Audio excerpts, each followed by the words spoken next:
ബഹുമാനപ്പെട്ട യൂസഫുൽ ജീലാനി തങ്ങൾ ഉണ്ടായിരുന്നല്ലേ, നമുക്കൊക്കെ അറിയില്ല. മൂപ്പരെ മോനിപ്പോൾ ഇവിടുന്ന് പോയില്ലേ, യൂസഫുൽ ജീലാനി തങ്ങൾ. ഞമ്മക്കൊക്കെ ഉള്ള ഒരു ഷെയ്ഖാ മൂപ്പര്. യൂസഫുൽ ജീലാനി തങ്ങള്.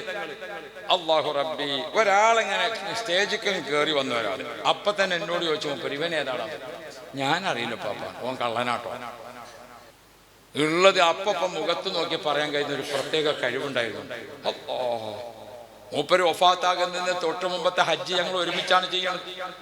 ആ ഹജ്ജ് സമയത്ത് ബഹുമാനപ്പെട്ടവർ റബ്ബിനോട് ദുആ ചെയ്യുന്നത് ഞാൻ കേട്ടതാണ്. പടച്ചോനെ, AP ഉസ്താദ് ഹയാത്തുള്ള കാലത്ത് എന്നെ മരിപ്പിക്കണം. എന്താ മൂപ്പര് ദ്വാരക്കണത്? AP ഉസ്താദ് ഹയാത്തുള്ള കാലത്ത് എന്നെ മരിപ്പിക്കണം. ഉപ്പാപ്പ എന്താ ഇങ്ങനെ ദ്വാരക്കണത്? അപ്പൊ പറഞ്ഞു, ഞാൻ മരിച്ചു എന്ന് കേട്ടാൽ AP ഉസ്താദ് വന്ന് മയ്യത്ത് നിസ്കരിക്കും. ഉസ്താദ് മയ്യത്ത് നിസ്കരിച്ചാൽ ഞാൻ സ്വർഗത്തിലായിരിക്കും. ഉസ്താദ് മയ്യത്ത് നിസ്കരിച്ചാൽ ഞാൻ സ്വർഗത്തിലായിരിക്കും. അത്രയധികം യതീം മക്കളെ പോറ്റിയ വാപ്പയാണ് ഉസ്താദ്.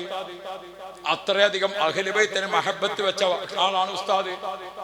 അത്രയധികം പെൺകുട്ടികളെ വിവാഹം ചെയ്തയക്കാൻ സഹായിച്ച ആളാണ് ഉസ്താദ്. അത്രയധികം അള്ളാഹുവിന്റെ ഭൂമി വഖഫാക്കിയിട്ട് പള്ളി ഉണ്ടാക്കിയ ആളാണ് ഉസ്താദ്. അത്രയധികം അലിമീങ്ങളെ മുത്തഅല്ലിമീങ്ങളെ വാർത്തെടുത്ത ആളാണ് ഉസ്താദ്. ആ ഉസ്താദിന്റെ നാവുകൊണ്ട് എന്റെ മയ്യത്തിന് മുമ്പിൽ വെച്ചിട്ട് അല്ലാഹുമ്മ ഗ്ഫിർ ലഹു വർഹംഹു എന്ന് ഉസ്താദ് ദുആ ചെയ്താൽ എനിക്ക് സ്വർഗം ഉറപ്പാണ്.